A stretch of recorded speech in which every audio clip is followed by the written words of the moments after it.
Hey all, and welcome back to Fuzzy Ducks of Gaming and what should be the last episode of the Mageblood farm.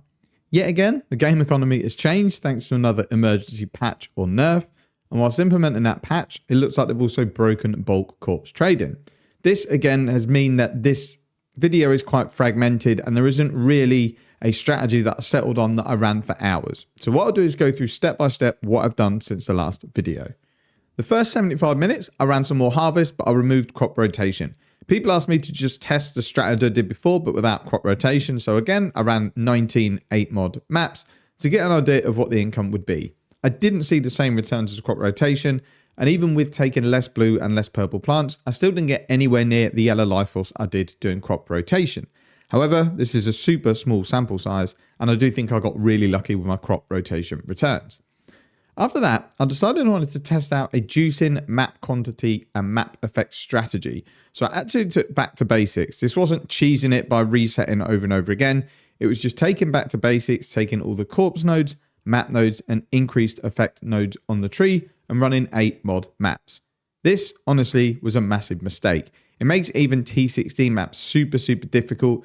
It also lagged my PC out insanely when I got lots of things like extra AoE, extra proj, combined with all flame monsters that I was putting on the map. I quickly lost 30% XP to different DC deaths. At that point, I decided it wasn't for me and scrapped it. You do drop an absolute ton of uniques, but not many of them are worth currency. I did drop a divination curation scarab that sells for around 5 divines, and I dropped an additional crafted corpse.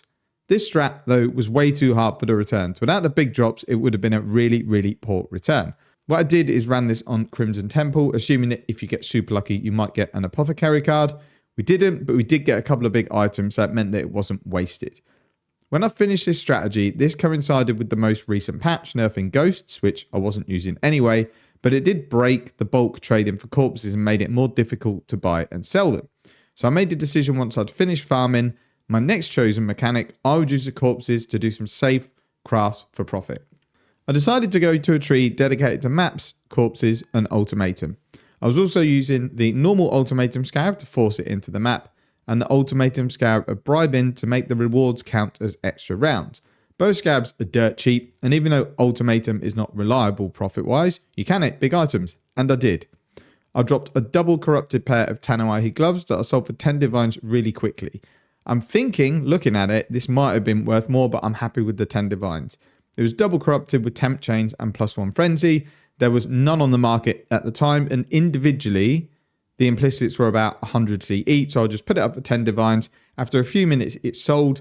I've had these items like that before where I've thought I'd underpriced it, so I haven't sold it, repriced it, and then it never sold. So I thought, you know what? I'll take the 10 divines. If someone's just absolutely got a bargain, so be it. I don't really care. 10 divines is good progress towards my Mageblood. I also dropped a few divines worth of catalyst and decent money overall, and I think it does make money, but it's not going to be one of the better strategies, and ultimatum is difficult. After around 25 maps, I decided since I was closing in on my goal, we'd do one last swap and we'd change a bribery scarab for a scarab of inscription, which makes all of your catalyst rounds in your ultimatum become inscribed ultimatums. Now overall, most of them are going to be junk, but I did have a single divine ultimatum. I had a 4 divine one that duplicated, so that's basically 8 divines, and had an 8 exalt one drop as well. I was able to run the 4 divine ultimatums to leave me a nice profit of 8 divines. Now I would have continued this for 100 or so maps to really get an idea of the drop rate, but I want to save that for a separate video. The last part where I wanted to get the last bit of the currency was crafting items to sell because I was really stacking up corpses.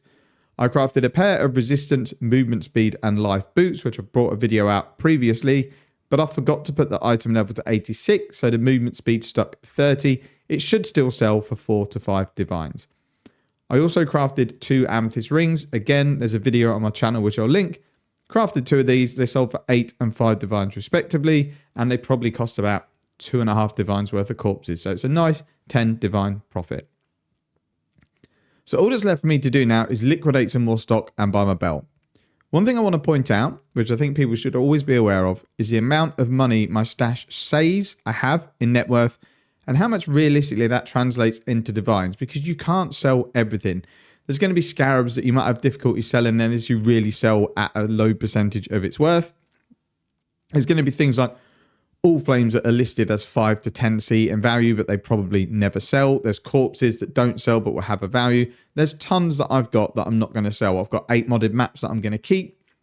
And realistically, I don't have enough of them to sell because people might want their own specific mods and I just don't have the map pool to be able to do that. Like, yes, I could sell them, but it might be a bit tricky and I can just keep them for another strategy. At the end of the day, if I'm not making the money from this strategy, it means my maps for the next one are going to be free, so it all balances out in the end anyway. In terms of all the strategies I've sort of thrown together in this video, I've not got any atlas trees for them. The first one was way too hard, and I think you have to do it in T17 maps to get some decent rewards. The Ultimatum ones worked, but I do want to do more testing on that because I would like to get a really, really thorough understanding of what something like 100 maps is going to get me with the inscribed Ultimatum Scarab. So that will come in a couple of days, that video. And because of that, there's no atlas trees on this video. I do think any strategy you do, if you incorporate corpses and you know how to do simple crafts, you can make really, really good currency per hour doing any mechanic you want. You'll put the mechanic you enjoy doing, you'll juice it to the moon with scarabs, you'll take map nodes, you'll take corpse nodes, and then you can either craft with the corpses, or if they have a fixed bulk trade, you can sell them. You can make insane money doing it if you're just willing to spend a bit of time either crafting or selling them. So with that out of the way, I'm going to go and sell some more loot, and then we'll come back, buy the belt, tweak the build a bit to get it fitting into the build, and then that's going to be the series over. But there's going to be some farming videos coming up and possibly another build, but I'll be back with you shortly.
So that's the belt purchased, and we've still apparently, according to Worthy X, I've got about 62 divines worth of loot in the tabs that I use for this particular video series. Now, obviously, some of the things you're not going to sell. Some of them are probably misrepresented price-wise.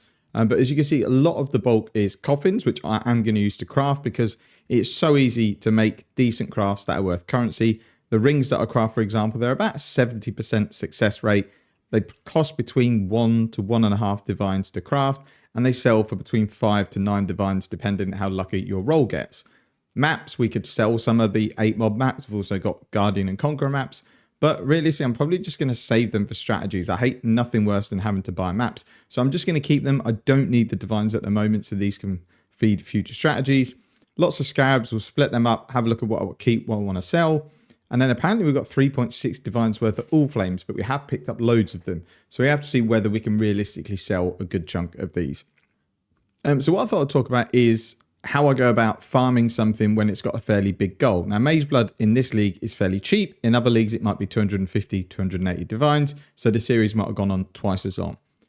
Most important things for me are, firstly, make sure I know what I'm doing in terms of having tabs organized if I want to keep track of things. Don't wait too long to sell stuff. I think I waited too long to sell items to the point where I was having to price lots and lots of tabs worth of loot and gear, and it takes a little while. I'd maybe do it more regularly next time around. It didn't help that there was 2 nerfs during this process that changed markets and things like that, so it did make things a little bit more awkward. First thing I would say is make your first strategy nice and easy, not too difficult, and very, very cheap. That's why I decided to go destructive play. It's a strategy I knew my build could handle really easily. You don't really need anything other than maps to get going, and then you can get the ball rolling.